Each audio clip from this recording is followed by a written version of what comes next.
Здравствуйте, меня зовут Матовцева Екатерина. Я являюсь основательницей компании Мико, которая производит органическую натуральную косметику и также бытовую нехимию для дома.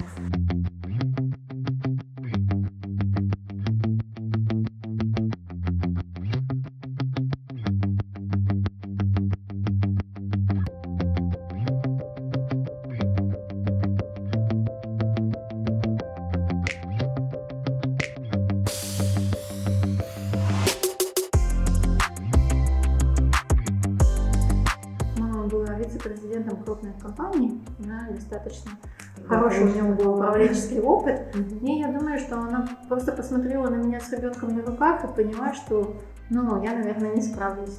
И когда она ушла с работы, она стала управлять компанией, отвечать за административные вопросы, за поиск персонала, а я отвечала за именно работу с поставщиками, за работу с производственными вопросами.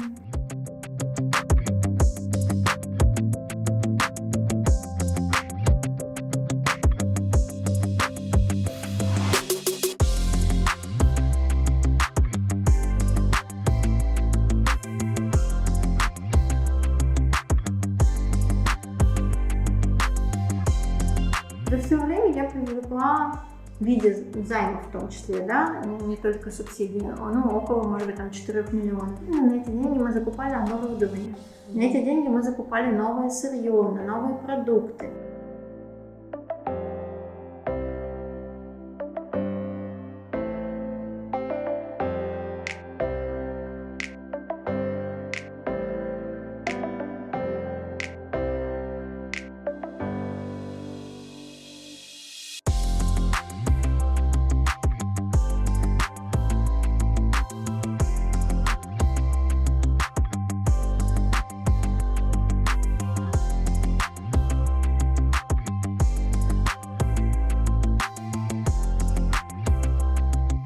Наша косметика, помимо того, что она содержит 100% натуральных составов, этого на самом деле очень сложно достичь, поскольку мы используем натуральные консерванты.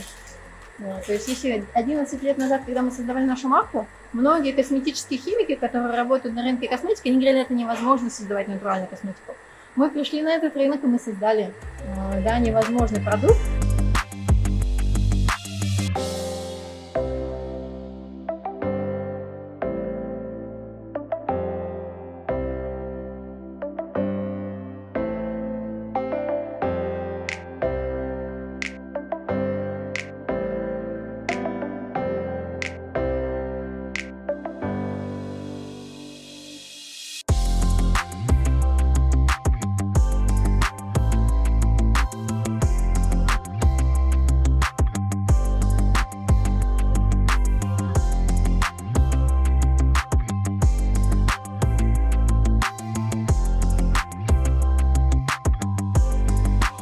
Крупные компании, которые сегодня, может быть, не очень экологичны, они могут взять какие-то наши идеи. И если они возьмут хотя бы 0,3% какой-то идеи и внедрят в себя, их выхлоп и сохранение природы в России будет в разы важнее, чем даже моя работа 10 лет.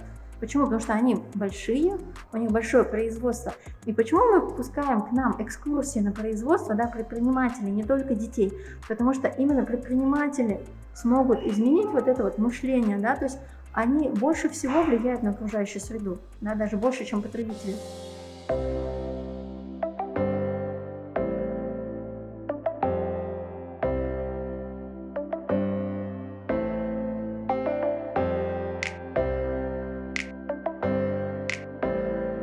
Мне многие говорят, меня даже предлагали замуж в Москву, за рубеж, я такая, как?